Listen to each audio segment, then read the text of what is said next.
Over the past 40 years, pop culture has slowly chipped at men's resolve, man's subconscious form of purpose, drive, and meaning, in the forms of entertainment, video games, and instant access to hedonistic pleasures. From talk shows to classic TV shows like The Simpsons, one of my favorites. A woman is more like a beer. They smell good, they look good. You'd step over your own mother just to get one. But you can't stop at one. You want to drink another woman. You're the one who told me I could do anything if I just put my mind to it. Well, now that you're a little bit older, I can tell you that's a crock. No matter how good you are at something, there's always about 1,000,000 people better than you. Gotcha. Can't win, don't try. If something's hard to do, then it's not worth doing. Oh, I hope you learned your lesson, Lisa. Never help anyone. Also married with children. You want for Christmas? You want a pair of breasts. Just like a grown-up woman. But Santa says, be happy with what you've got. The body of a young boy. When was the last time the Cubs won the World Series? 1908? And you can't remember the year we were married? Same year, 1908. Only difference is baseball's still interesting. That's it! What? What'd I say? Hal Bundy, you are charged with crimes against obesity. 2, 4, 6, 8, don't make fun of our weight. 2, 4, 6, 8, don't make fun of our weight. 1, 2, 3, 4. You're gonna fall through the floor. Even masculine targeted shows like Reacher. In some form or another, these shows have slowly shifted the masculine identity, softening it, slowly and gradually. Don't even waste your money. Guys don't get hints like that. We get a flower, we're not even really gonna appreciate it. Don't even send a man a flower. We don't even know how to. You're gonna set your standards and your requirements, but you're gonna trick him because he's stupid and he's just gonna think you're answering him. But now the changes are becoming even more subtle. I've never been so jealous of a fork in my life. You have any thoughts on dessert? Reacher, for example, is a show that specifically targets the male audience. An action crime series based on Lee Child books follows the adventure of a former US military policeman who drifts across America, getting involved in dangerous situations and solving crime. In every season, Reacher does his thing, yet there's always a new love interest. And what's very subtle about this is Reacher never shows interest. In all 3 seasons, it's the woman that's making the move, stirring up sexual tension, making Reacher look impotent when it comes to women. You know I was recruited by the FBI and Central Intelligence. Scored a 99th percentile in IQ, but only an 80% on the psych eval. You want to know why, you condescending asshole? So stand down and let me do my job, because I'm very good at it. You know what was big? If you say the amount of animal feed, I swear to God, you're not going to have to worry about Kleiner, because I will cut your balls off myself. Now, one of the things I like to do personally is I definitely like studying the history of words. I'm actually a huge fan of Latin. Now, that's a kind of an odd side hobby, but if there's definitely a word that I find pretty interesting, I'll definitely look at the roots of it and what it means in a deeper context. And I think that's important for when we look at the word impotent. From the Latin, it actually goes from having no power, in a sense. So in these sexual situations that we're seeing, that's the one thing Reacher is not masculine in. He's actually feminine in. And you can see that these women in each seasons are the ones taking control of it. I got content for you guys here. You and I never happened. First steps were the hardest. How much did you drink back at the hotel room? Enough to ask you that question. I mean, come on, Reacher. It's not like I didn't drop any hints. I was your boss. Wouldn't have been right. But this is what it looks like. And this is only one show. When you actually take a deeper dive and once you actually start seeing this, it's pretty evident in a lot of the shows that we watch. Take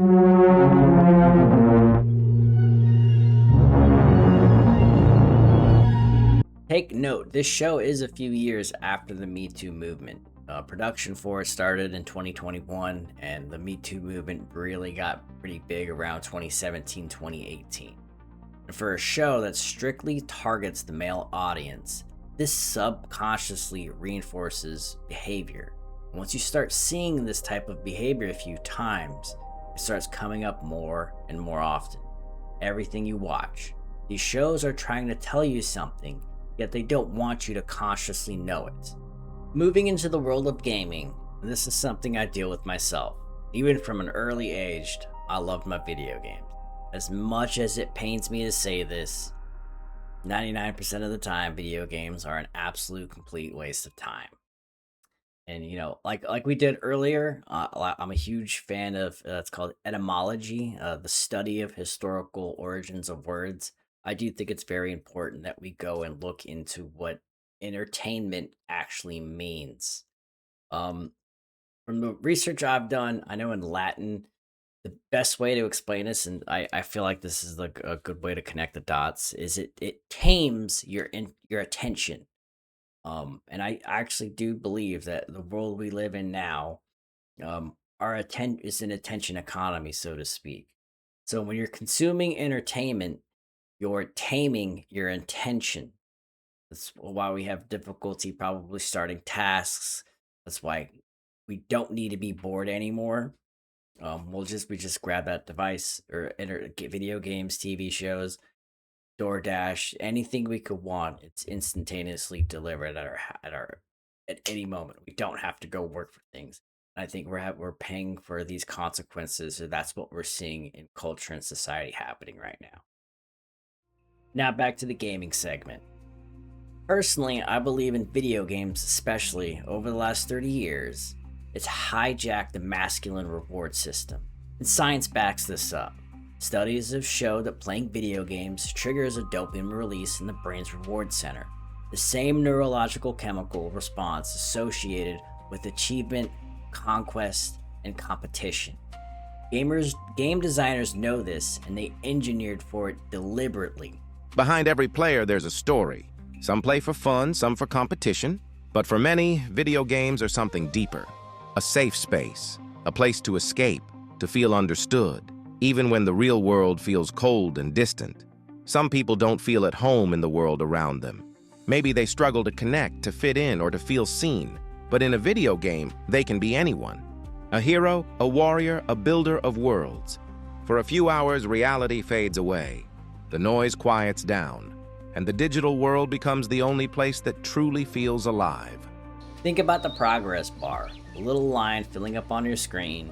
It sounds trivial, but it's doing something profound. It's telling you in real time that what you're doing is correct, that you're moving in the right direction, that your efforts mean something. This kind of immediate linear feedback is almost impossible to find in the real world. You can work for years and never see a progress bar. Start a business, I guess. Start a YouTube channel. But in a game, the system constantly rewards you. And for men especially, who are wired towards mastery, competition, and measurable achievements, this is intoxicating. In games like Apex Legends and Arc Raiders, my type of games specifically, actually, I'm a huge fan of these ones, take this even further. They simulate the adrenaline high stakes combat, the tension, the risk, the payoff of surviving when everything is on the line. It does scratch something primal in all of us. The problem isn't that men enjoy this. The problem is that it's a substitute. It simulates conquest without any real-world consequences or contributions. What has driven men's identity and purpose for all time has basically been stripped away, distilled, repackaged, and sold to us like oxygen. In fact, personally, I do believe video games are more of an issue than pornography. You can't really masturbate all day, but you can definitely play video games all day. And look at the numbers. They definitely speak for themselves. Just comparing the revenue of both industries, gaming is projected to reach over $300 billion, while the corn industry is slightly over $100 billion by the end of 2026. Unfortunately, the future outlook kind of shows that both of these industries are going to become intermingled in the future. And unfortunately, it's kind of already started. The driving force for OnlyFans is about 71% of male users 18 through 34. This is the slow erosion of what defines a man. Not through brute force, not through open warfare, but through entertainment, through sedation, through taming your attention. One show, one game, one click at a time. The question isn't whether this is happening. The numbers are showing this. It's designed. It speaks for itself. The real question is whether men are willing to see it. Because you can't fight something you've been sedated into not noticing. Now more than ever, young boys need mentors. Someone who can name what's actually happening. Someone who's willing to pull back the curtain and say this isn't entertainment. This is a cage built like a playground. And the first step out of sedation is waking up to the fact that you're in it. All right, guys, that's the episode right there for you. I do apologize. This one took a little bit longer than usual. I did get a job, so I am doing the fun door-to-door sales type of thing. So we'll see how that works out. Kind of like the idea of it, though. It's that soft skill of communication. I kind of get to develop. So there are some tangible stuff outside the job that I might like to get. But it's a rough gig overall. People don't like door knocking. So, but we'll give it a shot. I do have an interview in the pipeline here. I already got the content for it, so that should be on the way here soon. That's gonna be a good one. Bruce Friedman's the guy I'll be interviewing.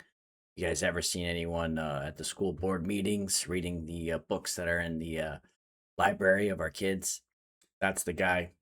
He's been doing it for a couple of years now, quite a few years actually. So definitely was a really good interview I had with him. Very natural, flowed pretty well. So I was kind of happy doing something like that for my first time.